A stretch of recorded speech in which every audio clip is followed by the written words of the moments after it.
Different people perceive different things in the environment, just like your affordances theory, right? Right. So different things, different people perceive different opportunities. So affordances go both ways. You can think of it as people will see an environment and that will afford them certain opportunities. Okay, what's the other half of that if you flip that coin over? Cup is half empty. The cup is half empty, which means in motor control terms, what? If affordances are perceived opportunities, what's the other half of the affordance?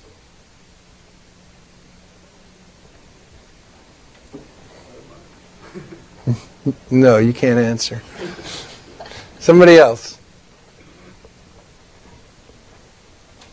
Well, let's just go back to our wall. We perceive opportunities to do what? Sit and lean against the wall. Yes? There are other opportunities that we do not see, that we available to us. Yeah, remind me to come back to that point. So to finish off this point I'm trying to make, what's the other half of the affordances? There are certain constraints that the environment imposes upon your movement. Thank you. So we also perceive when we see a wall that what? We can't walk up it. Okay? Affordances, the other half of that equation is that environments come with constraints depending upon our abilities.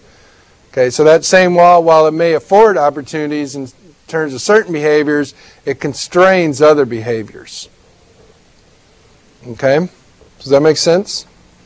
So this is back to this point here, which is really comes right out of the affordances idea that there's this interaction between what I want to do and the constraints that the environment imposes on me, and I develop movements based on this combination of my abilities and the constraints.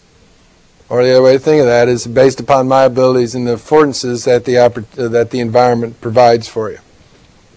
So that also brings up, and we've been kind of alluding to this in a roundabout way, that different performers are going to see different opportunities. Before we've kind of been talking about animals versus non-animals, but one of the hallmarks of skilled performers is they can take that same situation and see more opportunities. Okay? So that's one of the hallmarks of skill. I can see that environment and I can come up with a solution to that motor problem and perform the skill. Okay, so people, the one way you can think of this is skilled players are trained perceivers. Okay, a lot of times people have abilities to perform actions, but they don't have the perceptual side of the equation.